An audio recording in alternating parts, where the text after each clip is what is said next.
morning, everybody. Chris Link here, back doing a little more of our self-isolation with our shelter-in-place order. And some of you may be dealing with some situations like I am. I love a dermaplane, and I love to go to the salon or spa or plastic surgeon to have the facialist actually do those. However, under our current circumstances, some of you may be just like me and you're getting a little furry, if you will, hairy, if you will, fuzzy, if you will. Some of those different comments that are things that we're thinking about going, what is happening to my face? Now, so I thought what I would do is, on occasion, I know that the facialist does not want us to do these things, but on occasion, I will shave my own face. And I do that just to make sure that my makeup application is a little bit better, and that I go ahead and exfoliate, because what better way to exfoliate than actually with a razor? So I was going to go through that process with you today and let you see what I do when I actually dermaplane / shave my own face. Okay, so here we go. First thing we do is we're going to get the hair out of the way, and so I simply use a headband that I've picked up somewhere along the way. All right, so we get the hair all nice and out of the way. Now, I'll usually pull my hair back as well.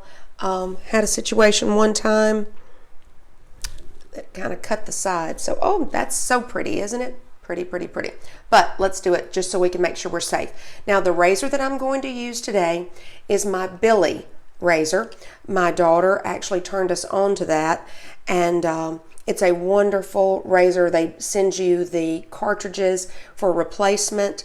This is the keeper, and I did just put a brand new fresh blade on so that it has never been used at all, because I want to always use a fresh blade.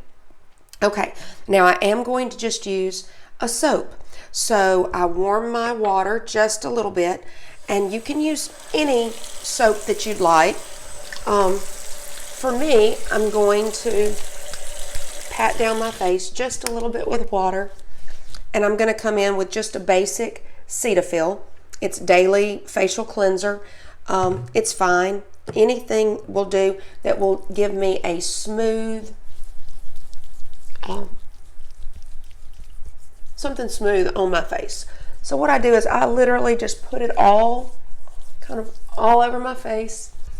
I do go down my neck, have some menopausal growth there as well. So I want to make sure that I'm going to get absolutely everything. Now I will wet my blade with the water, and I'll come in really close, and I'm careful. I start at my cheeks, and I'm careful not to get my hair right here. So I'm going to scoot in just a little bit closer and actually use my camera for my video so that I can see myself. Okay, I'm going to make sure that it's wet. If I need to dab up a little bit, and I come right in and I pull down. I come and pull down and pull down. I can see that some of the fuzz is coming on, so I rinse off my blade, put some more water, make sure it's smooth, come over, do the same thing here.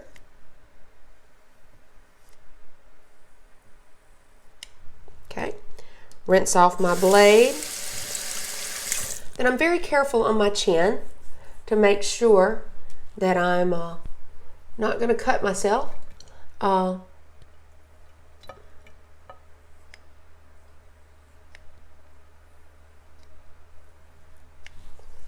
And underneath my chin. As I rinse that off and add a little bit more water underneath the area,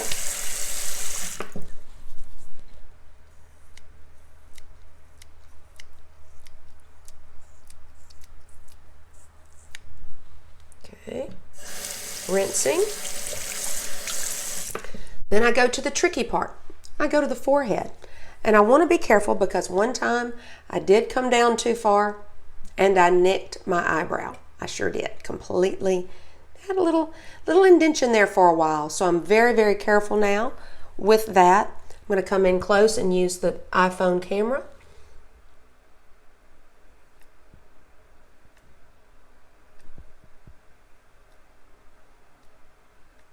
Now, my eyebrows are distanced apart enough that I can actually come right through the unibrow area. Be careful. If your face and your eyebrows are not that far apart, you could take off hairs that you don't want to take off. So be very careful. Mine just happened to be spread far enough apart that one little thing, and that got enough. You see, I may not have gotten the little hairs right above, but I'm okay with that. Perfectly fine. I would rather leave a few little hairs when I'm doing this myself than actually cut off my eyebrows. So there you go. Now, some people do this, some people don't. Some people do the nose. Oh, and I still have to do the upper lip. So the nose, I just really kind of dab there. Then the upper lip, to be very careful.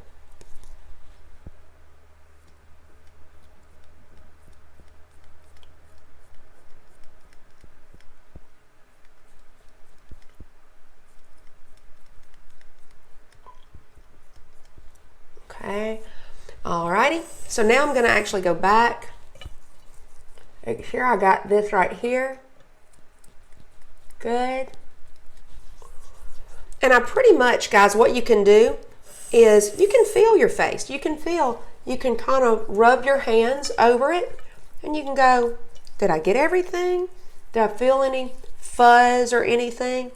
Now, I think I do have a little bit of peach fuzz that comes right on this outside. I'm going to be honest, I think it's from my eyelash serum, that at night it might bleed over. I'm not sure. So I'm careful to go right in here, right on the side, and then right down. Looking in my own mirror, making sure I got everything. Rinsing that off. I find that I can still use that blade for legs for another day or two, you know, several different shaves, but I make sure that I start with a fresh one. So then basically all I do is I kind of hit it with getting all of the soap off.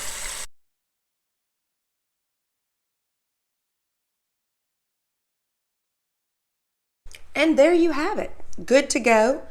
I have a fresh dermaplaned at home face that is ready for skincare and then makeup for a much smoother makeup application. I hope this helped you a little bit. I am not an esthetician. I am not a doctor. I am nothing but a beauty enthusiast that loves skincare, and so if you want to try this at home, do it at your own risk. Be very careful. You're using a blade. It is on your face. So I say just be very, very careful. But I have found that I have very good luck with it, and maybe this can help you get through this fuzzy stage that we have until we can get back to the facialist. Thanks again for joining me. My name is Chris Link. I would love to have you subscribe to my channel. Click the bell so you can see when I get other videos downloaded, and come on back soon, because you know what? We're just getting started.